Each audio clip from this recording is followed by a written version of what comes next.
Bismillahirrahmanirrahim. Assalamualaikum warahmatullahi wabarakatuh. Alhamdulillahirrabbilalamin. Rabbi shrah sadri wa yassir li amri wahlul 'uqdatam min lisani yafqahu qawli. Amma ba'du. Yang saya hormati kepada dosen pengampu mata kuliah pengembangan kurikulum, yaitu Ibu Helmanelis MPD. Yang saya hormati kepada teman-teman sekalian yang berbahagia. Izinkan saya memperkenalkan diri.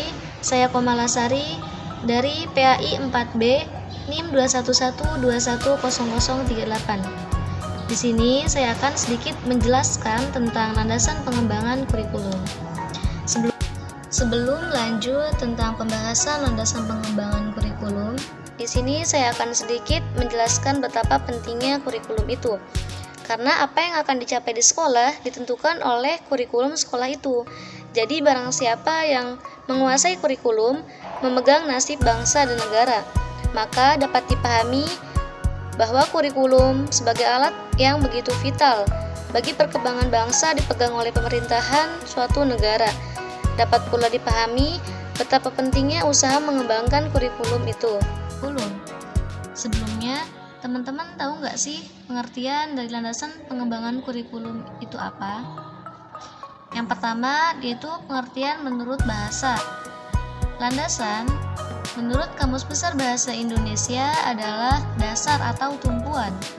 Pengembangan, yang berasal dari kata kembang, menurut Kamus Besar Bahasa Indonesia adalah proses, cara, atau perbuatan mengembangkan. Sedangkan kurikulum berasal dari kata kurikular, yang berarti jarak yang ditempuh oleh seorang pelari.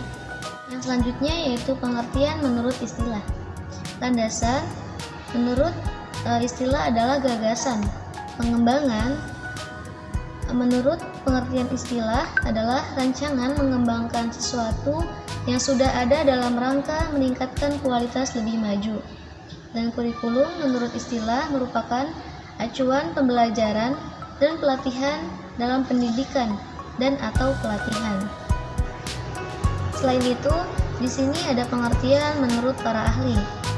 Yang pertama, menurut Nasution, kurikulum adalah sesuatu yang direncanakan sebagai pegangan guna mencapai tujuan.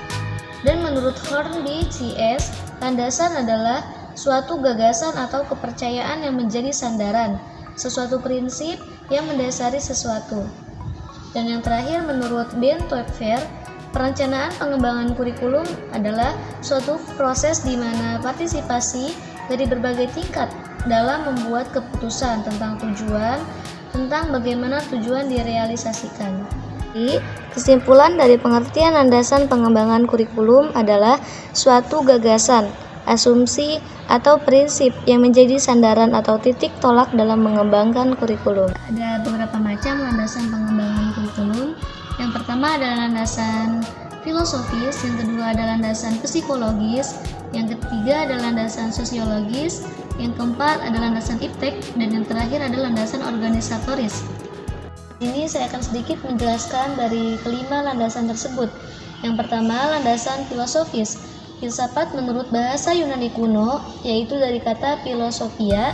Philos artinya cinta yang mendalam, dan sophia ialah kearifan atau kebijaksanaan.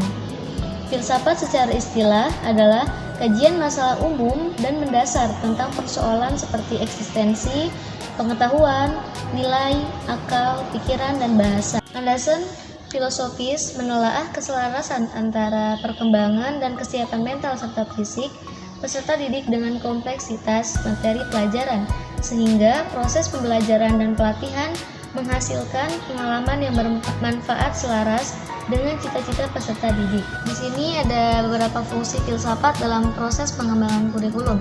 Yang pertama, filsafat dapat menentukan arah dan tujuan pendidikan. Yang kedua, filsafat dapat menentukan strategi atau cara pencapaian tujuan. Yang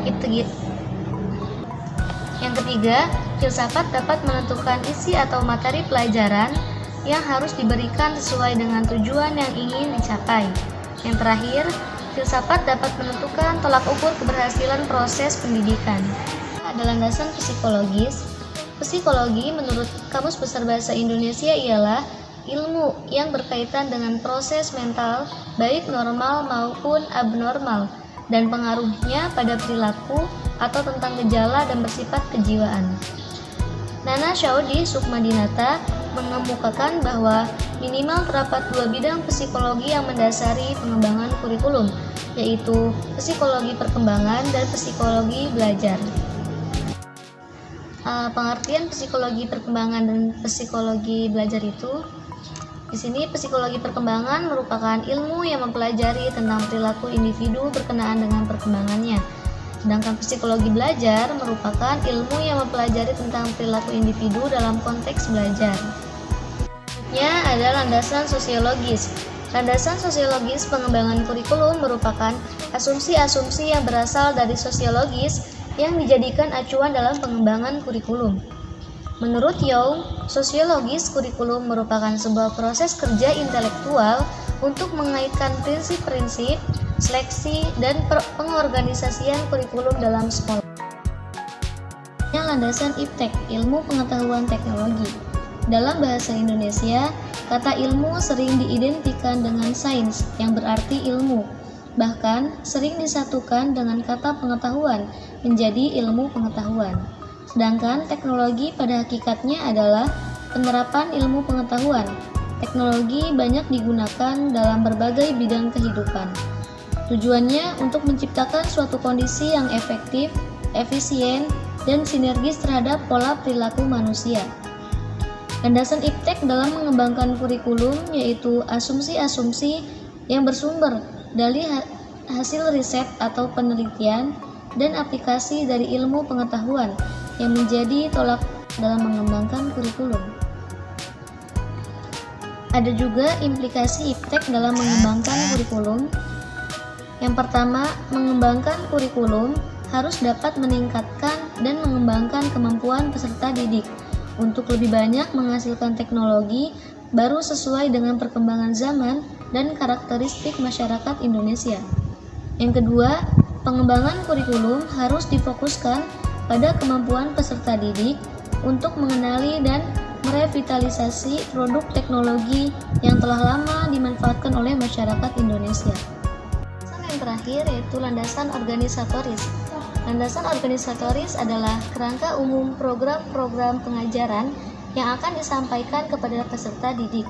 Landasan organisatoris merupakan asas yang paling mendasar, karena kurikulum akan berjalan dengan baik apabila diorganisasikan dengan baik pula. Ada juga bentuk tipe kurikulum berdasarkan organisatoris, yaitu ada 3. Yang pertama, separate subjek kurikulum. Yang kedua, korelated kurikulum. Yang ketiga, integrated kurikulum atau kurikulum terpadu. Ini referensi yang saya dapatkan untuk menjelaskan tentang landasan pengembangan kurikulum. Mungkin hanya itu yang dapat saya paparkan. Mohon maaf apabila ada salah-salah kata. Kurang lebihnya saya ucapkan, dan semoga bermanfaat untuk teman-teman semuanya, terkhusus untuk saya pribadi. Akhirul kalam, wassalamualaikum warahmatullahi wabarakatuh.